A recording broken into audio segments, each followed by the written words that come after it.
السلام علیکم ورحمۃ اللہ وبرکاتہ۔ امید کرتا ہوں تمام دیکھنے اور سننے والے بفضل خدا خیر و عافیت سے ہوں گے۔ آج ہم بات کریں گے رمضان المبارک کے عمرہ پیکیجز کی۔ الحمدللہ المفاز ٹریول اینڈ ٹور اپنی روایات کو برقرار رکھتے ہوئے ہر ماہ ایک گروپ ترتیب دیتا ہے، اور جنوری اور فروری کے جو ہمارے قافلے تھے اس میں کامیاب بکنگ کے بعد ہم نے رمضان المبارک کے پیکیجز بھی اناؤنس کیے ہیں۔ نارملی ہم جب عمرہ گروپ کے پیکیجز اناؤنس کرتے ہیں تو اس میں ہمارے پاس نارملی جو 45 سے 48 لوگوں کا ایک گروپ بنتا ہے، بہت بڑا بھی گروپ نہیں بناتے ہیں کہ اس کو سنبھالنے بھی مشکلات ہوتی ہیں، اور چونکہ ہماری اولین ترجیح جو ہے کہ ہم عمرے کو بیچتے نہیں ہیں، عمرے کو کرواتے ہیں، تو اسی وجہ سے ہم درمیانے گروپ کو لے کر چلتے ہیں جو کہ ایک بس کے اندر جن کی سیٹنگ بھی بن جاتی ہے ہر اعتبار سے۔ اور الحمدللہ اسی طرح رمضان المبارک میں بھی ہم نے پیکیجز ترتیب دیے ہیں۔ اس دفعہ ہمارے قافلے کے اندر جو چیز مختلف ہے کہ ہم نے اس دفعہ 3 پیکیجز ترتیب دیے ہیں، چونکہ رمضان المبارک میں سعودی عرب میں ریٹس، ہوٹلنگ کے ریٹس بہت زیادہ ہائی ہو جاتے ہیں، ایون پاکستان میں ٹکٹنگ کے ریٹس بہت زیادہ ہائی ہو جاتے ہیں۔ یہاں ایک بہت بڑی مافیا بیٹھی ہوئی ہے انویسٹر کے نام پہ، جو کہ سیٹس وغیرہ ریزرو کر لیتے ہیں اور بعد میں ذخیرہ اندوزی کر کے اس کو ہائی ریٹ پہ بھی سیل کرتے ہیں، لیکن یہ ایک الگ سے ٹاپک ہے۔ تو ان شارٹ یہ کہ ہم نے ہر معیار کا پیکیج رکھا ہوا ہے، یعنی کہ سستے پیکیج سے لے کر مہنگے پیکیج تک بھی ہم نے رمضان المبارک کے پیکیج ترتیب دیے ہیں الحمدللہ، کہ جس کا جو بھی بجٹ ہے، بہت سارے مسلمان ہیں ان کی خواہش ہوتی ہے کہ ہم رمضان المبارک میں عمرہ ادا کریں،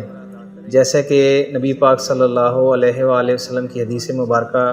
اس کا مفہوم یہ ہے کہ جس نے رمضان المبارک میں عمرہ ادا کیا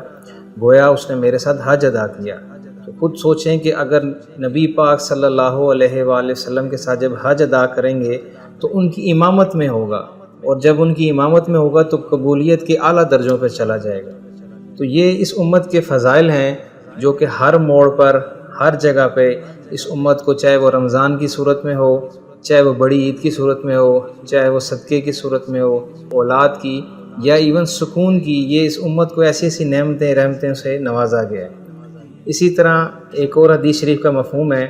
کہ جس نے نبی پاک صلی اللہ علیہ وآلہ وسلم کے روضہ شریف پر حاضری دی تو بروز محشر ان کی شفاعت جو ہے وہ نبی پاک صلی اللہ علیہ وسلم پر واجب ہو جائے گی۔ تو اس امت کو بڑی فضیلت حاصل ہے مختلف اعتبار سے، اور رمضان المبارک میں ویسے بھی ہر چیز کا ثواب جو ہے وہ 70 گنا بڑھ جاتا ہے، اور پھر مکہ مکرمہ جہاں پہ ایک نیکی کا ثواب 1 لاکھ کے برابر ویسے ہی ہو جاتا ہے۔ تو خود سوچیں کہ گویا کہ جب آپ رمضان المبارک میں وہاں پہ عمرہ ادا کریں گے تو حج کی فضیلت بھی اس میں بیان کی جاتی ہے، گو کہ جن لوگوں پر حج فرض ہے، جو صاحب استطاعت ہیں، اگر وہ اس نیت سے رمضان المبارک میں عمرہ کرتے ہیں کہ ہم رمضان المبارک میں عمرہ ادا کریں گے اور ہم حج کی فرضیت سے ہٹ جائیں گے یا بچ جائیں گے، تو ایسا بالکل بھی نہیں ہے۔ دوسری حدیث شریف کا مفہوم ہے کہ جس نے، جو صاحب استطاعت بھی ہے اور جس نے حج ادا نہ کیا، تو نبی پاک صلی اللہ علیہ وآلہ وسلم نے بڑی سخت وعید فرمائی ہے کہ گویا وہ یہودی مرے یا نصرانی، وہ ہم میں سے نہیں ہے۔ تو لہذا جو احباب، جو مسلمان صاحب استطاعت ہیں، وہ پہلی فرصت میں حج ادا کریں۔ جو لوگ حج ادا نہیں کر سکتے، اس کی استطاعت نہیں رکھتے، ان کے لیے عمرہ رمضان المبارک میں حج کے برابر کا ثواب ہے۔ 3 پیکیجز جو ترتیب دیے گئے ہیں وہ اسی وجہ سے دیے گئے ہیں کہ ایک ہمارا پیکیج سٹارٹ ہو رہا ہے تقریباً 2,72,000 روپے سے، کہ جو لوگ بجٹ افورڈ نہیں کر سکتے ہیں کم سے کم وہ بھی 21 دن کے لیے عمرہ بآسانی ادا کریں۔ ہمارا گروپ یا قافلہ انشاءاللہ 2 مارچ کو روانہ ہوگا، 21 دن پر یہ مشتمل ہے، 22 مارچ کو انشاءاللہ واپسی ہوگی۔ تقریباً متوقع جو ہے وہ دوسرا رمضان المبارک ہوگا سعودی عربیہ میں، اور واپسی بھی تقریباً 22ویں یا 23ویں رمضان المبارک ہوگی انشاءاللہ۔ اس پیکیج میں ہم سعودی ایئرلائن آفر کر رہے ہیں، اور جیسا کہ میں اکثر کہتا ہوں کہ ہم جس ترتیب سے یا جس طرز سے عمرہ چلا رہے ہیں یہ حج طرز کہلاتی ہے، یعنی کہ ایک ہی ہمارا قافلہ جو ہے وہ جاتا ہے 40 سے 45 یا 48 لوگوں تک ہمارا قافلہ جاتا ہے الحمدللہ، اور پھر وہ ہوٹلوں میں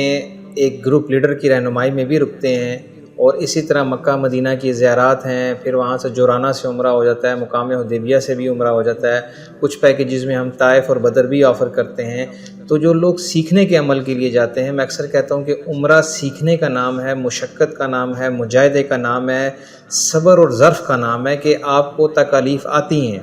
تو اس وجہ سے جو لوگ بھی پہلی دفعہ جا رہے ہیں، میں بارہا اپنی کئی ویڈیوز میں بھی یہ ان کو نصیحت کر چکا ہوں، یا مشورتاً یا ریکویسٹ میں کے زمرے میں بھی کہہ چکا ہوں کہ وہ قافلے کے ساتھ جائیں جو بھی پہلی دفعہ جا رہے ہیں۔ مزید یہ کہ اس دفعہ سعودی گورنمنٹ نے شوال میں عمرے کی جو تاریخ ہے، یعنی کہ جو عمرہ حاجی جو ایگزٹ کریں گے وہ بھی انہوں نے 27 اپریل رکھ دی ہے، اور رمضان المبارک کے بعد شوال میں جو عمرہ ہوگا وہ بھی بہت لیمیٹڈ ہوگا، اور اس میں بھی جو ریٹ ہیں وہ ہائی جائیں گے، کیونکہ ڈیمانڈ اینڈ سپلائی کی جو بات ہوتی ہے کہ مکہ میں اس ٹائم بہت سارے ہوٹل جو ہیں وہ حج کے لیے بند کر دیے جاتے ہیں یا ان کی رینوویشن سٹارٹ ہو جاتی ہے، تو لہٰذا ابھی آپ کے پاس بہتر موقع یہی ہے کہ گروپ کے اندر سفر کریں۔ ہمارے الحمدللہ بہت سارے گروپ جا چکے ہیں، دیکھنے والے حضرات جو ہمارے ساتھ سفر کر چکے ہیں وہ اس بات کی گواہی بھی دے سکتے ہیں کہ ہر اعتبار سے الحمدللہ